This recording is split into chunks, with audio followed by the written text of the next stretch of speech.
Wala naman tayong naging problema since the 1987 Constitution pagdating sa mga witness. So simple lang sa lahat ng ating kababayan, let them testify. Sir, hindi daw po mapasukin yung resource person, sir. Bakit nga hindi? Kayo ang nasa media. Martial law ba tayo ngayon? Bawal ba magkaroon ng guest? So kung hindi nila i-recognize ang Blue Ribbon Committee, bawal kami magkabisita dito. Ang may control ng Senate premises is the Senate President. That is in the rules. Hindi po ang USAA or kung sino man. If you look at, if I'm not mistaken, in section, I'll get my rules. Yung rules ko nandun. Sir, tutuloy pa rin naman daw nila yung Blue Ribbon.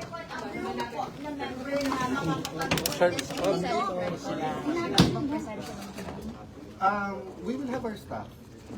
This is an extraordinary situation. If they're willing to... Ay, sir, dito na po. Opo, okay na po yan, sir. Okay na po. Ayan. Start tayo, ha? The Senate shall elect in the manner provided, herein provided, a President, President pro tempore, Secretary, Sergeant of Arms. This officer shall take their oath, okay? The officer shall be elected by the majority vote of all its members. Okay? So, Senate Secretary, OSAA, Sergeant at Arms, pro tempore, and President, kailangan 13 ang boto. 13 ang boto. May 13 boto ba kapag? Ano po ang sabi ng Section 10?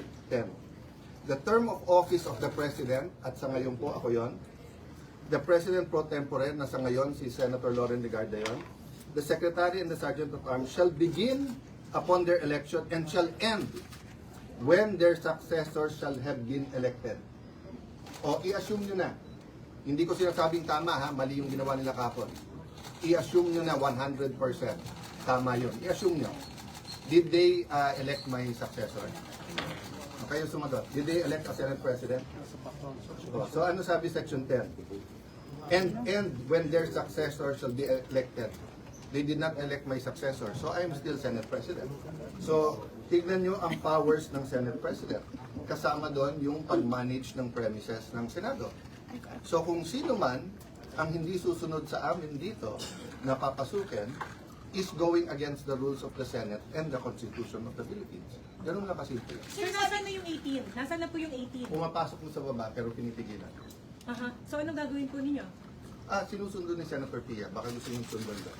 Opo. Nandun siya As ngayon. we speak. As we speak, nandun siya. Go to the lobby if you wanna see. Thank you, sir. So ito, Sir, thank you. Update namin kayo mamaya. Baka gusto nyo tignan yung 18. Nandun sa baba.